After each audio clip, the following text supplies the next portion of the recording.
Berro Bambán, Velar e Edicións Xerais de Galicia presentan...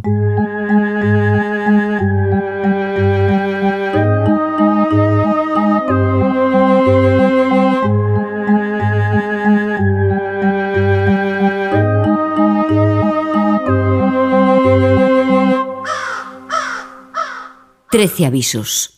Historias para escoitar pola noite.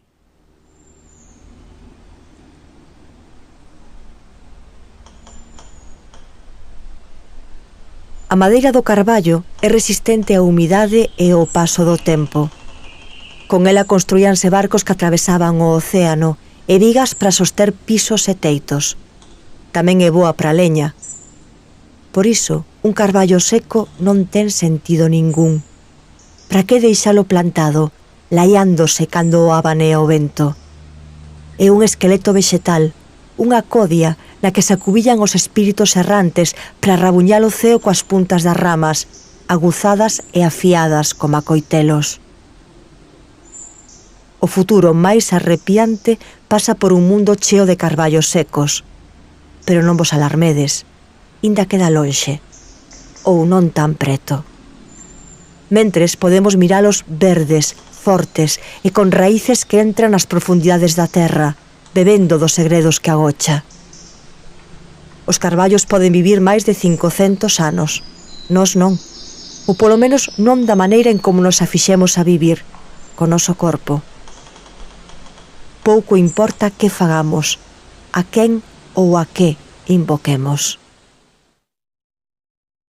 Son Paula Carballeira e doucha benvida a 13 avisos, un podcast onde falamos sobre o medo, contamos historias e intentamos explicar o inexplicable para poder dormir pola noite sen temor aos pesadelos.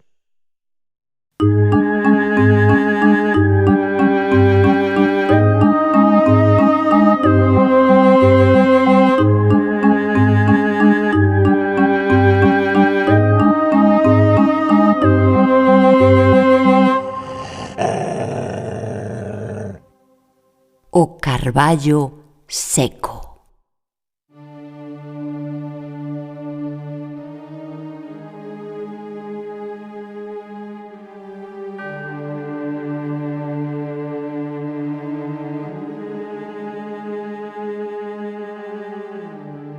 Naquela casa chamaban polo demo. Sabíao todo o mundo, ou polo menos, todas as persoas que habitaban no barrio residencial Os Loureiros. Desde que os seus antigos habitantes morreran nun incendio accidental, seica provocado por uns cirios dispostos en forma de círculo arredor dun extraño debuxo no chan do faiado, ninguén se atrevera a vivir ali. A morte daquel matrimonio resultoulle sospeitosa á policía, que pechou o caso sen comprender como non fixeran nada por evitar o lume, por abrir as xanelas, por escapar de algunha maneira, e seguiu xerando desconfianza na comunidade enteira. A pesar do nome do barrio, a única árbore que non pertencía ás sebes recortadas para marcar as lindes entre terreos era un carballo seco, á beira da casa maldita. As súas ramas retorcidas estirábanse cara ao tellado e no tronco debuxábase unha cara coa boca aberta nun berro de desesperación. Cando chegaron os novos propietarios, espallouse o rumor de que cortarían por fin o carballo, pero non foi así. Ao parecer, ao rapaz gustabanlle as sombras que debuxaba a luz da lúa. Os novos propietarios eran un famoso escritor e o seu fillo de 14 anos. O escritor acababa de publicar a segunda das novelas da súa anunciada triloxía sobre crimes satánicos e considerou que aquel lugar respondía á ambientación ideal para comezar a terceira. Iso non lles fixo moita graza ao resto de propietarios, todos de certa posición social, é dicir, con cartos abondo como para mercar intimidade, discreción e privacidade. Pero pensaron que quizáis esa sería unha boa maneira de sacarlle partido á lenda que envolvía a contorna. As donas das vivendas que quedaban fora da urbanización, tres irmás que pasaban medio ano nas súas fincas e marchaban no inverno a latitudes máis cálidas, eran das poucas que saudaban ao escritor e ao rapaz se os cruzaban pola rúa, E foron elas quen lles advertiron que se notaban algo extraño na casa, portas que se abrían e se pechaban soas, obxetos que cambiaban de lugar ou que eran lanzados violentamente contra as paredes. O mellor sería que saísen e deixasen pasar uns días antes de volver, ata que o carballo torcese as ramas en dirección ao norte. A noite de defuntos, o fillo do escritor espertou despois de escoitar un forte golpe no faiado. Medio incorporado na cama, volveu sentir golpes, e laios, e renxeres, e a porta do seu cuarto abriuse a modo, convidándoo a mirar. Foi, claro, e tropezou co seu pai no corredor. Riron como a dous nenos pequenos. Outro golpe, no faiado, e un son de rabuños, como se unha rata enorme intentase furar o teito de madeira. Fora, unha tormenta axitaba o carballo seco e facía que as súas ramas batesen contra a casa. Onde estará o norte? Pasoulle o rapaz pola cabeza. O carballo avisa para que marchemos ou para que quedemos e non fagamos caso deses sons que nos chaman desde o faiado? Pensou. Pero o pai xa estaba subindo as escaleiras. A porta do faiado parecía atrancada. O escritor tiña un xesto divertido na cara para tranquilizar ao fillo, mentres tiraba do pomo cada vez con máis forza ata arrincalo. No oco redondo que deixou a agarradoira, viron unha sombra que atravesaba o espazo, e ningún dos dous podería asegurar que fose humana. O rapaz abaneou a cabeza dun lado a outro, mirando o seu pai, sen atreverse a falar. Recuou, por moito que o seu pai, o famoso escritor de novelas negras, lle pedise calma e puxase un pé no faiado.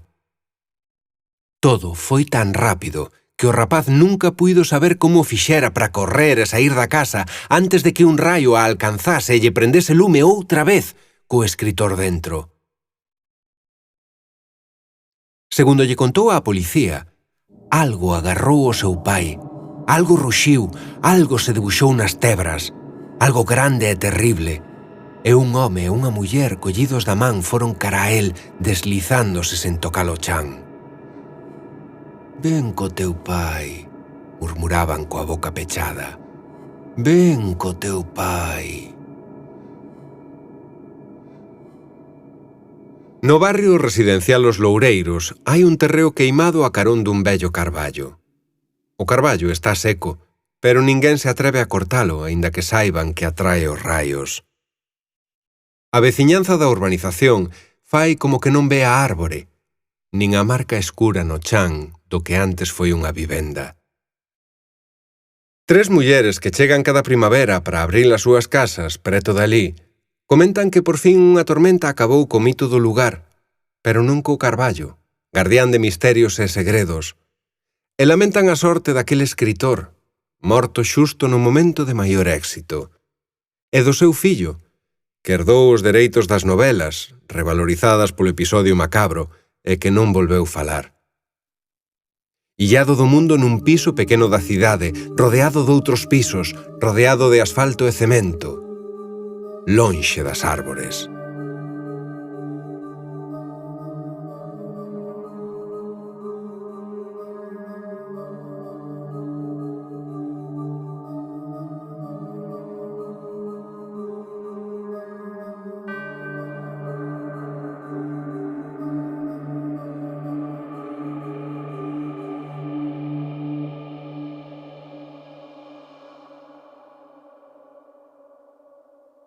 Se cadra os raios non era o único que atraía aquel carballo seco. E seguramente inda siga en pé, en calquera desas urbanizacións nas que vivimos ou nos gustaría vivir. Unha árbore fea que estraga a paisaxe, ou que a mellora, segundo que irás armonía ou extrañeza.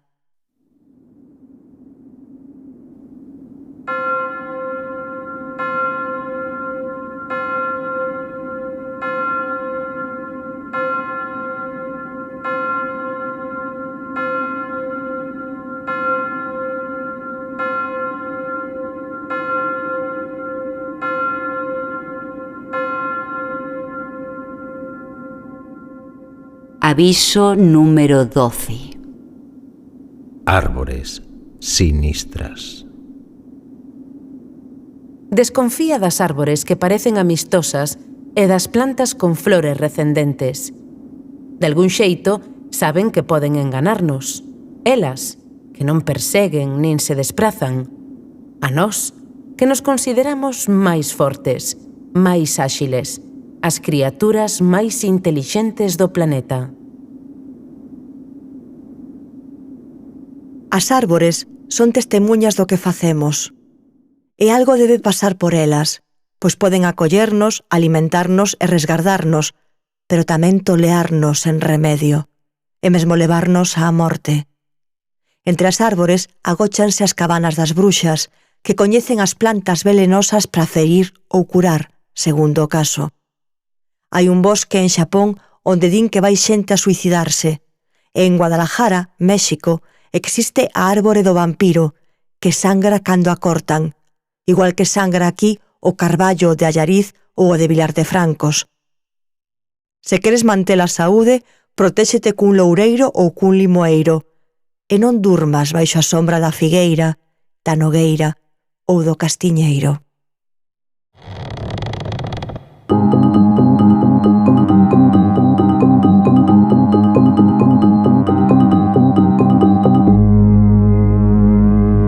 Historias do ataúde. Estamos na sección Historias do ataúde. Preparadas e preparados para abrir o noso pequeno ataúde, que é pequeno pero está cheo de microrrelatos. Imos a abrilo.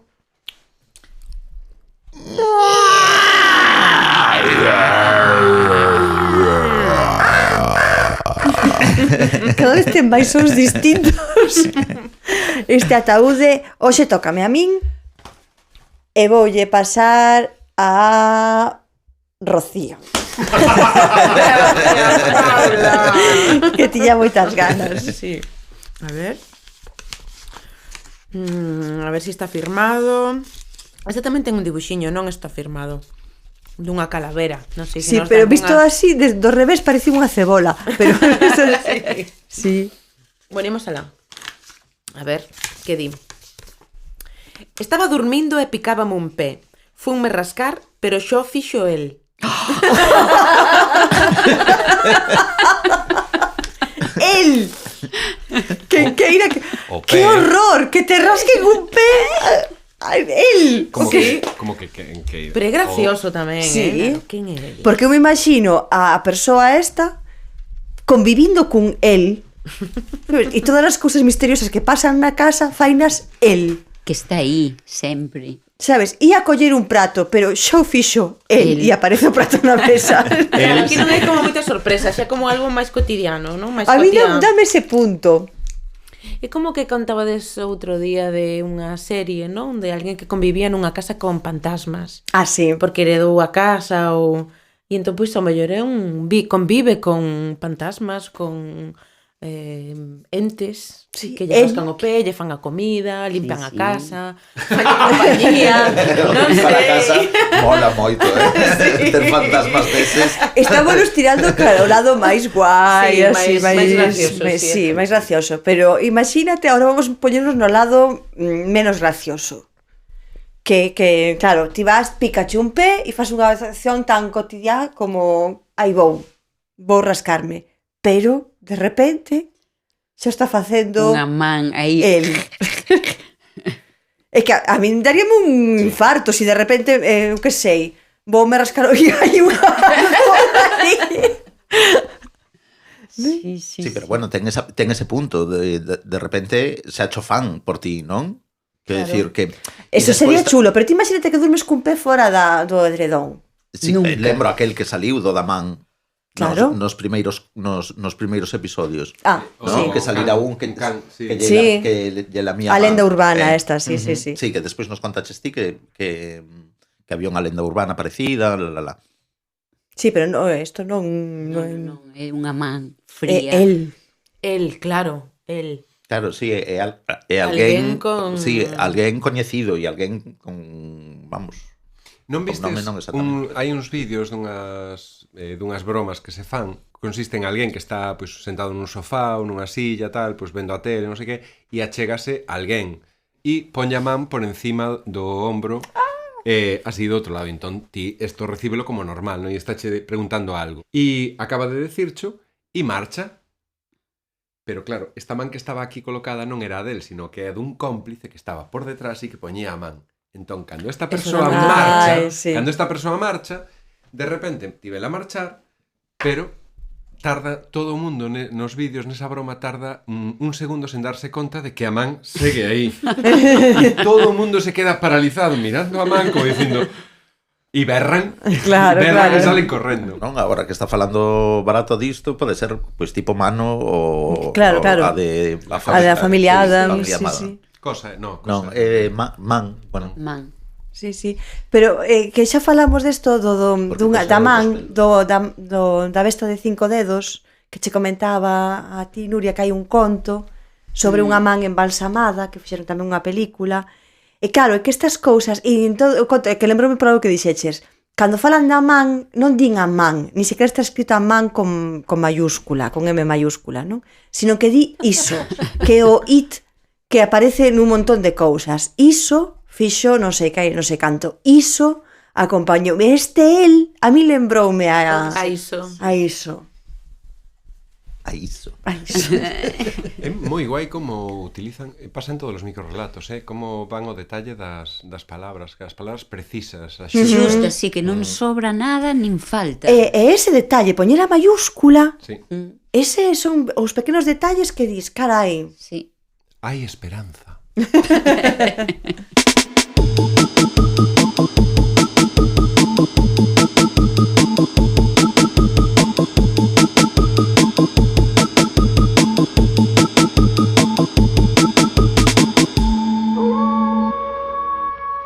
Voces desde o alén.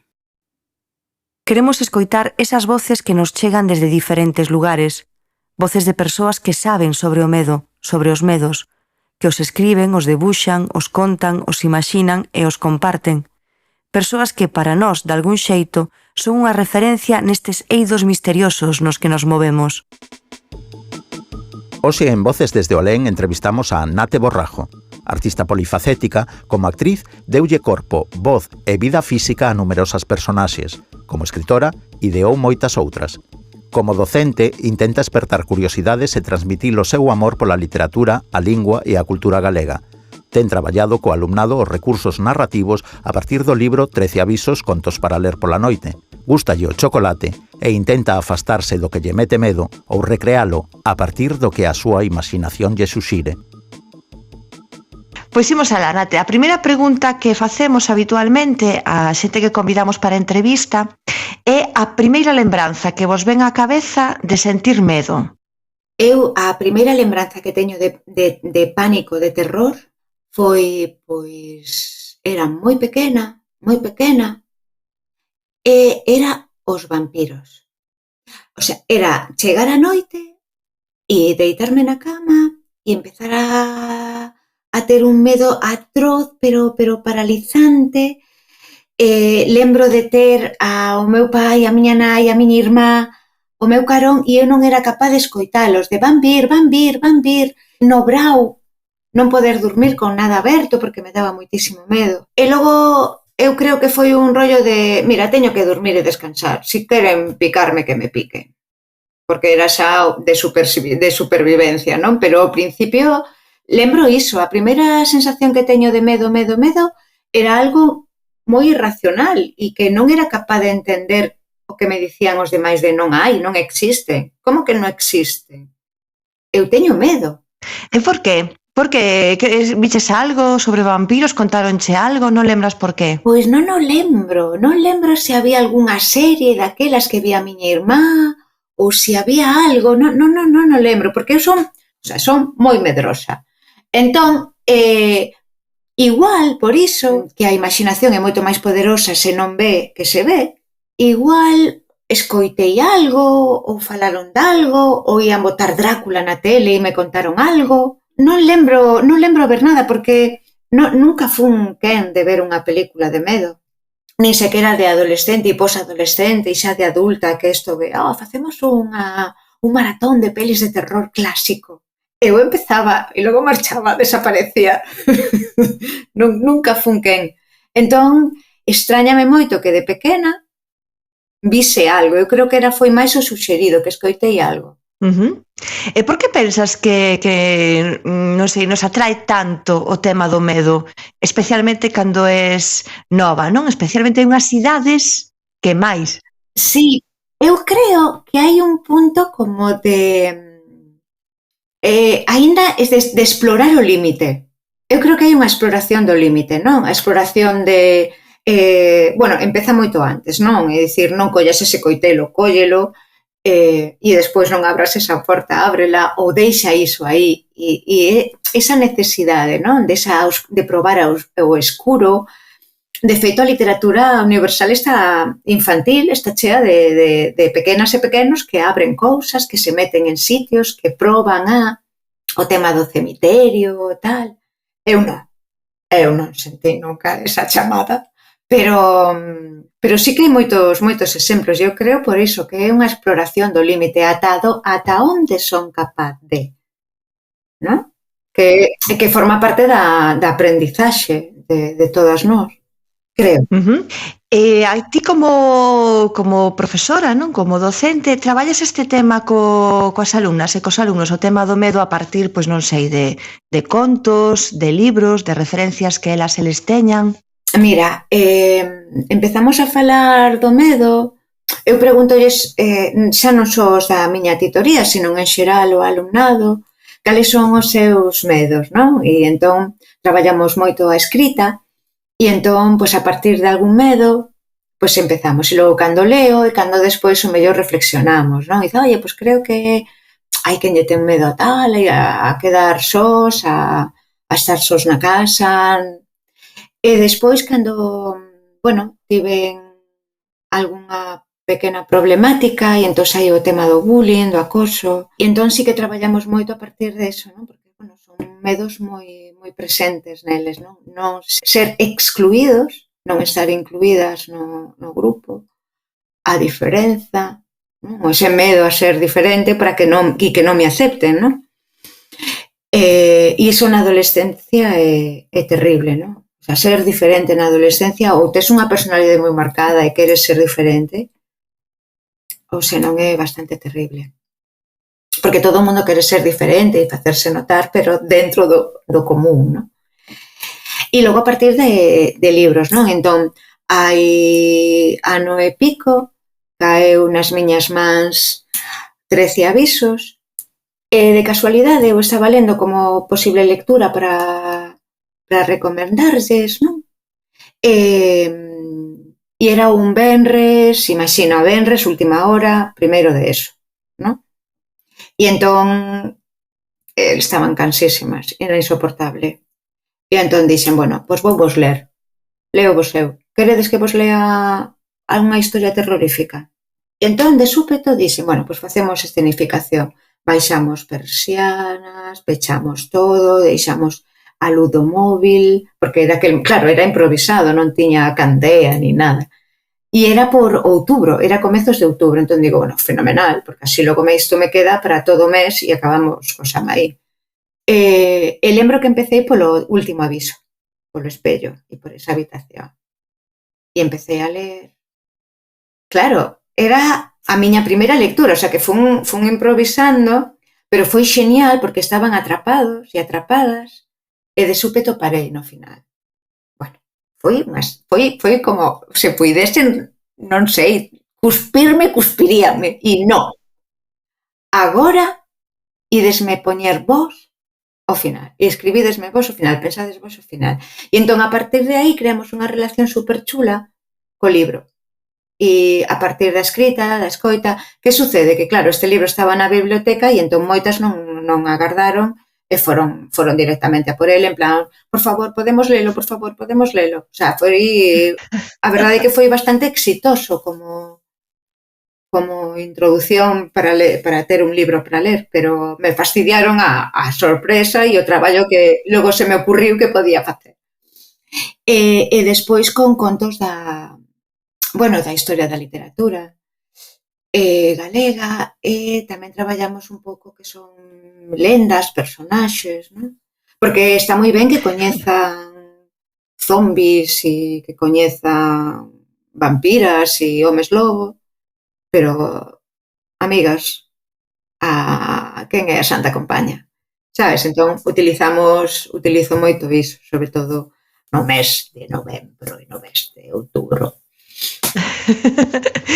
Eu tamén quería preguntarte, xa que temos oportunidade de entrevistarte, na túa outra faceta como actriz, ti que crees, cales crees que son os medos das persoas que nos dedicamos ao teatro, ou que medos están presentes no teatro?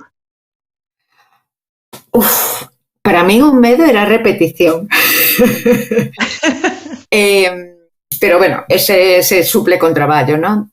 Pero... Repetición, perdona, repetición entendida como algo que tes que repetir continuamente da mesma maneira, como aburrimento, ese era o medo.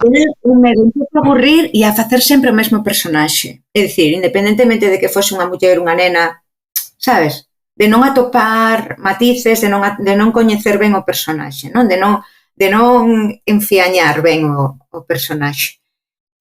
Pero imagino que o medo, por exemplo, na estrea, ese nervio non lle chamaría medo, pero é difícil, sí, porque a min a escena axudábame a ser outra eu, pero non sei agora, é complicada, sí. Sí, non, que tamén é unha resposta, non? Que quizáis o feito de facer teatro pois pode axudar a de algún xeito, pois, exorcizar, se se pode chamar así, algúns medos, non? Con esa outra persoa que es ti tamén, pero sen medo, non? Que o teatro permite iso, trascender. Sí, e transgredir, non? Ese punto que un personaxe dice, eu nunca faría isto, pero é así, entón, pois veña, é genial, e explorar, non? Iso que faría ela que o mellor ti nunca farías. É genial. E xa para pechar, Nate, a min gustaríanos que nos contases algo arrepiante que che aconteceu de verdade. Vale. Nunca me aconteceu nada arrepiante porque nunca me puxen en situación de arrepío, claro. O sea, tampouco había casas abandonadas en Seixalbo daquelas, nin nada así... Non tive moita oportunidade. E o de ir ao cemiterio nin se me ocorrería, vamos. A ver, bueno, faltou unha persoa moi querida e foise así sen avisar. Entón, eu tiña moitísima mágoa porque, claro, non puderamos despedirnos, non puderamos falar, non? E lembro que un día acordei e soñara con esa persoa e faláramos, pero dun xeito tan real, logo explicárome que, claro, que tiña tantas ganas que a miña sensación era de que, o sea, o meu subconsciente apurou ou creou ese sono, non? Pero hai unha parte de min, non? Que quere pensar que foi... O sea, que non quere desbotar que haxa unha mica de realidade. E despois algo espantoso, algo terrible. No. O sea, relacionado co medo, no. É que nunca me expuxen así. Sempre me emocionou porque teño unha amiga que di que sente, non? Que ve sombras, que acompañan, que, bueno, e a mí me fascina, non? Digo, que apasionante, pero logo non sei se me gustaría ser quen, sabes? De que me pasase iso, porque creo que non podería vivir conmigo.